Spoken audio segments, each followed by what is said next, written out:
No ar, nesse caso do ex-presidente Lula, porque além desse caso do triplex, o ex-presidente Lula também é réu em outras 6 ações penais e foi condenado num outro processo. Vamos ver. A condenação é referente ao sítio em Atibaia, no interior de São Paulo. O imóvel foi reformado por empreiteiras. A justiça condenou o ex-presidente Lula a 12 anos e 11 meses de prisão por corrupção e lavagem de dinheiro. A sentença foi dada pela juíza substituta Gabriela Hart em fevereiro de 2019. Na sentença, a juíza disse que Lula recebeu vantagem indevida em decorrência do cargo de presidente da República, que foram feitas reformas no sítio e comprados objetos para atender a interesses de Lula e de sua família. Um total de R$700 mil da Odebrecht e de R$170 mil da OAS, e que não houve ressarcimento às empresas por esses gastos. Que, além disso, o ex-presidente tinha ciência de que as reformas estavam sendo custeadas pela Odebrecht e OAS em seu benefício e de sua família, e que alguns pedidos foram inclusive feitos diretamente pelo próprio Lula. Esta condenação ainda não teve confirmação no TRF4, que é a segunda instância da Justiça. Lula também aguarda sentença em outra ação em que é réu com mais 7 pessoas na Justiça Federal do Paraná. E também é acusado de corrupção e lavagem de dinheiro. De acordo com as investigações, Lula recebeu cerca de R$14 milhões em propina. O processo aguarda a sentença do juiz Antônio Bonar. A ação investiga a compra de um terreno em São Paulo que seria destinado a construir uma nova sede do Instituto Lula, uma obra que não foi feita. E também a compra de um apartamento em São Bernardo do Campo, vizinho ao apartamento de Lula. Lula teria recebido propina por meio da compra desses 2 imóveis, dinheiro pago pela Odebrecht em troca de favorecimentos à empresa na Petrobras. Lula ainda responde a outras 5 ações penais, 4 na Justiça Federal de Brasília. Lula é acusado de fazer tráfico de influência dentro do BNDES para beneficiar a Odebrecht. A denúncia foi aceita pelo juiz Valisney de Souza Oliveira, da 10ª Vara Federal de Brasília. Os crimes são lavagem de dinheiro, tráfico de influência e corrupção passiva. Outra ação dentro das investigações da Operação Zelotes, que apurou a compra pelo governo federal de caças suecos e sobre a aprovação no Congresso de uma medida provisória de incentivos fiscais às montadoras de veículos. O juiz Valisney de Souza Oliveira aceitou a denúncia contra Lula por tráfico de influência e lavagem de dinheiro. Lula também é acusado de negociar propina em troca de outra medida provisória, que prorrogou benefícios tributários destinados a empresas do setor automobilístico.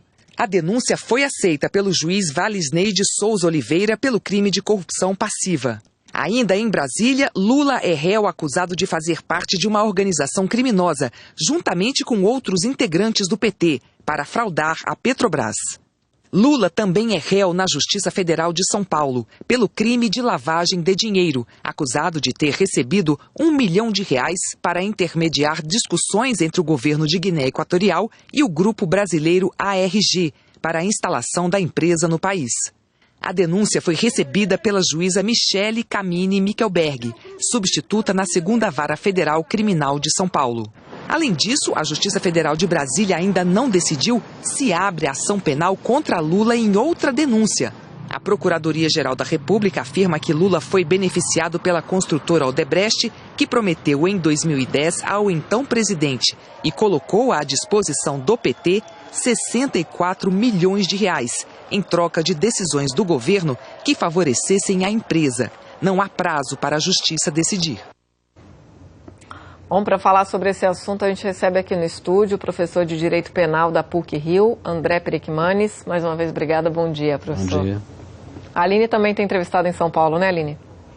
Isso mesmo, Raquel. Bom dia, André. Seja bem-vindo. Tenho aqui do meu lado Adib Abduni, criminalista e doutor em Direito Constitucional. Seja bem-vindo também. Bom tê-los aqui. Obrigado, Aline. Obrigado, Raquel. Para a gente entender o que pode acontecer a partir de agora. Em tese, essa decisão do STJ, que acabou reduzindo a pena do ex-presidente Lula nesta ação, que já tramita na 3ª instância, abriu caminho para que ele talvez possa cumprir a pena, o restante dela, fora da cadeia. Quais são as condicionantes para isso acontecer?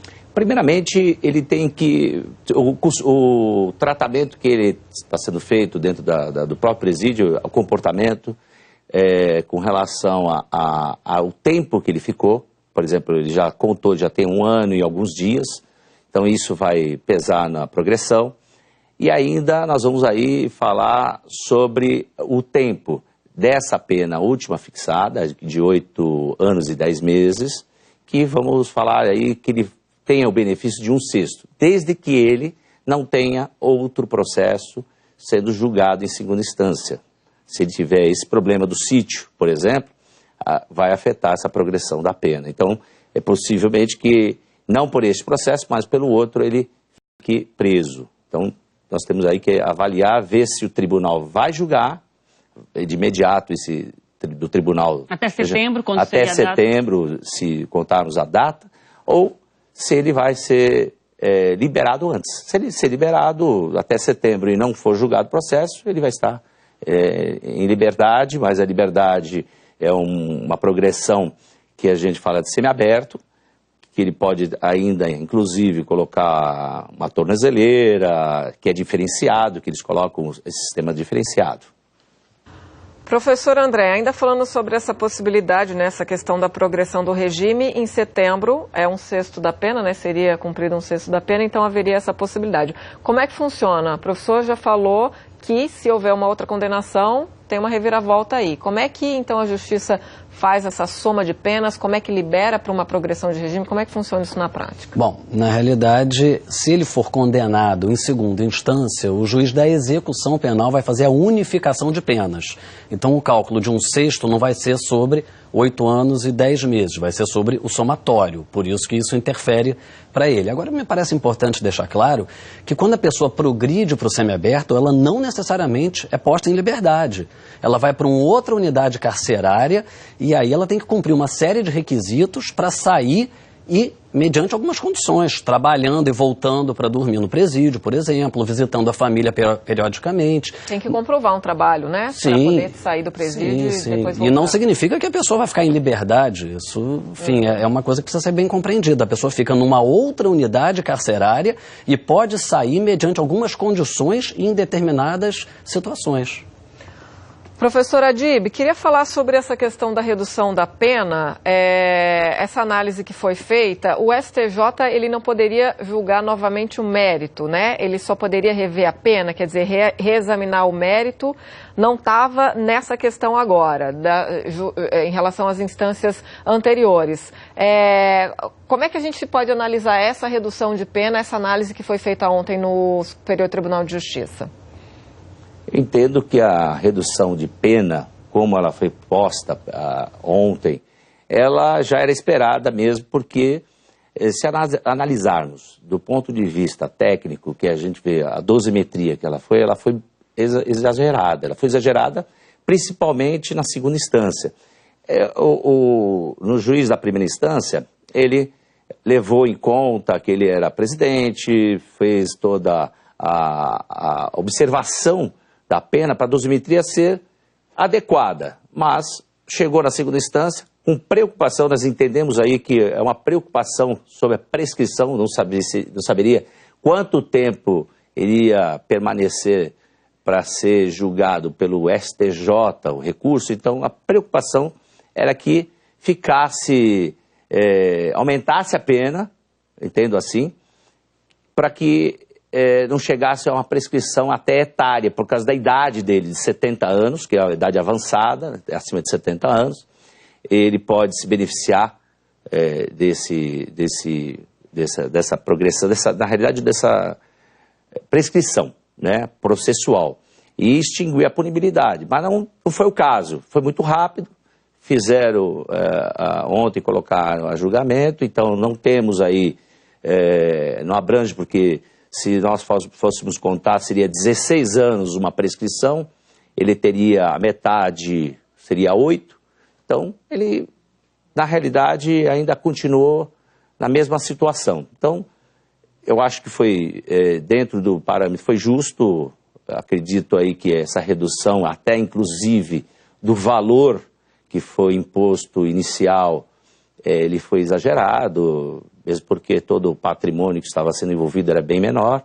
Então, entendo aí que foi o bem colocado e e a pena está bem estabelecida. André, eu queria falar um pouquinho sobre as condicionantes, mais uma vez, que poderiam levar aí o ex-presidente Lula a cumprir essa pena no regime semiaberto, até em regime, de fato, domiciliar. Uma das condicionantes é que ele, de fato, repare os danos provocados à administração pública. Neste caso, o ex-presidente também acabou sendo beneficiado por essa decisão de ontem do STJ, porque houve uma redução, como a gente já disse, do que ele teria que pagar, né? Era 16 milhões, foi reduzido agora para 2,4 milhões. E aí a gente sabe que o Lula também tem hoje bloqueados 9,6 milhões de reais na Justiça. Ele poderia usar parte desse valor para essa reparação. E mais, a quem cabe a administração da pena do ex-presidente? Isso volta para a primeira instância ou também passa pelo STJ? O que cada juiz em cada instância tem nesse processo dele a partir de agora? Bom, na realidade ele pode usar esse valor, sem dúvida nenhuma. A lei estabelece como condição o ressarcimento do dano, salvo manifesta impossibilidade de fazê-lo. Se existe o patrimônio está à disposição da Justiça, ele pode, evidentemente, utilizar. Agora, quem vai definir isso vai ser uma juíza da Vara de Execuções Penais. A juíza da Vara de Execuções Penais, que é a juíza competente para definir progressão de regime, condições para que ele possa progredir, enfim, e todos os incidentes que como nós chamamos da execução da pena.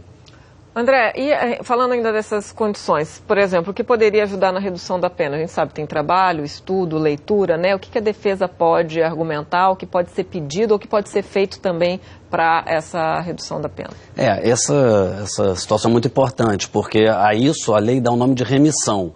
Então, como a intenção da lei é a ressocialização, ela entende que o trabalho, o estudo e a leitura são instrumentos importantes para que o preso se ressocialize, se reintegre à sociedade. E ela prevê descontos de pena em cada uma dessas situações. Então, se a defesa provar que ele trabalhou, que ele estudou, que ele leu, ela pode pleitear também redução de pena, dependendo da situação concreta. Mas aí como é que fica nessa situação concreta, né? Porque ele está na carceragem da Polícia Federal, não num presídio onde há trabalho. Muitos deles não há, mas em alguns presídios sim, há trabalho. Como é que fica também esse questionamento? Essa discussão é interessante, porque o trabalho, ele é um dever de todos os presos. O preso que puder trabalhar e não trabalhar, ele comete falta grave, mas é um direito dos presos. Só que o Estado não consegue dar trabalho para todo mundo que está no sistema carcerário. Então muitos pleiteiam benefício mesmo sem trabalhar. Muitos presos dizem, eu quero trabalhar, mas o Estado não me deu algo que é meu de direito. Então eu preciso ter o desconto de pena, mas a jurisprudência não vai ter esse desconto de pena. Para a gente fechar, Adib, o que você acha que acontece a partir de agora? Qual será o tempo de tramitação desses recursos e como a Justiça deve se comportar diante da pressão sobre esse caso? No caso, se fosse o advogado de defesa do próprio Lula, ele teria que, como ele mesmo disse, ele fez uma interposição, ele utilizou de um artigo do Código de Processo Penal, que ele pode apresentar o seu recurso, ou seja, as suas razões. Ou seja, ele interpôs a primeira instância, o recurso, dizendo, olha, quero apelar. E depois ele vai apresentar na segunda instância as razões. Esse tempo, esse período que ele está tendo, isso conta com prescrição, e conta aí a favor do próprio advogado, que está defendendo, e o próprio apenado. Então ele vai ganhando um tempo nesse processo que está do sítio, e nesse processo ele vai tentar aí um recurso para o STF. Primeiro ele vai entrar com embargos para questionar de ordem constitucional, ou seja, uma matéria constitucional, algum artigo da Constituição Federal, o dispositivo que não foi avaliado, analisado do contexto legal, vai encaminhar esse recurso para o STF e o STF vai analisar através das turmas ou até através de pleno. Mas aí esse recurso é muito importante para a defesa, por exemplo, do STF, se houver, a partir do momento que saiu a decisão que chama-se acórdão, desses ministros do STJ, é que ele vai entender se há ou não a possibilidade de um recurso para o STF, que é constitucional a decisão, tá bom? Adib Abduni, advogado criminalista e também doutor em Direito Constitucional, muitíssimo obrigada por compartilhar seu conhecimento aqui com a gente. Eu que agradeço a você, a Raquel e ao meu colega também lá do Rio de Janeiro. Obrigada, professor. Eu agradeço aqui o André Periquimanes, ele é professor de Direito Penal da PUC Rio, participa sempre aqui com a gente. Mais uma vez, obrigada, André. Até a próxima. Obrigado. Bom, agora...